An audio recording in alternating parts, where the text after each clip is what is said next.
Why is it that we don't seem to be able to adjust ourselves to the physical environment without destroying it?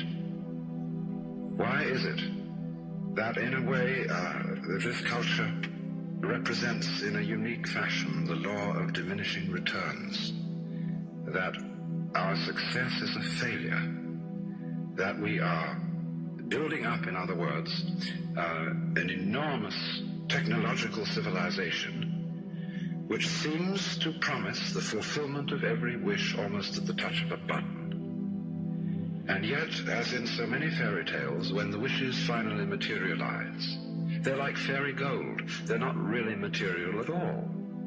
In other words, so many of our products, our cars, our homes, our clothing, our food, it looks as if it were really the instant creation of pure thought. That is to say, it is thoroughly insubstantial, lacking in what the connoisseur of wine calls body.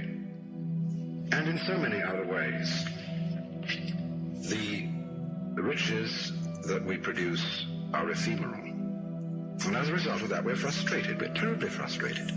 We feel that the only thing is to go on getting more and more.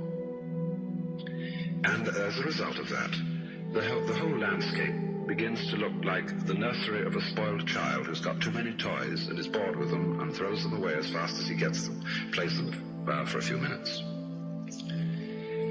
Also, we're dedicated to a tremendous war on the basic material dimensions of time and space. We want to obliterate their limitations.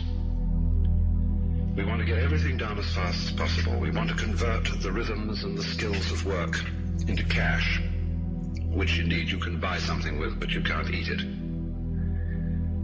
And then rush home to get away from work and begin the real business of life, to enjoy ourselves.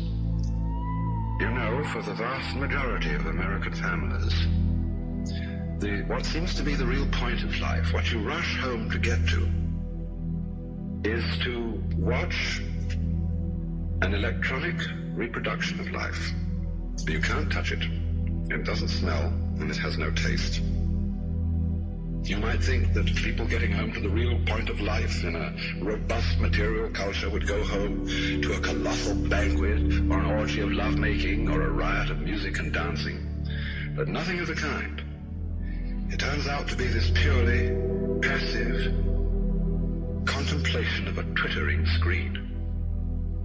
You see mile after mile of darkened houses with that little electronic screen flickering in the room. Everybody isolated, watching this thing, and thus in no real communion with each other at all.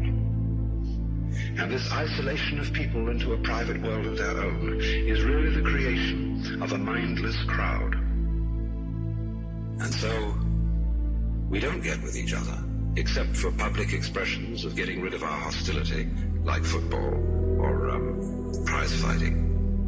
And even in the spectacles one sees on this television, it's perfectly proper to exhibit people slugging and slaying each other, but oh dear no, not people loving each other, except in a rather restrained way. One can only draw the conclusion that the assumption underlying this is that expressions of physical love are far more dangerous than expressions of physical hatred. And it seems to me that a culture that has that sort of assumption is basically crazy and devoted, unintentionally indeed, but nevertheless in fact devoted, not to survival, but to the actual destruction of life.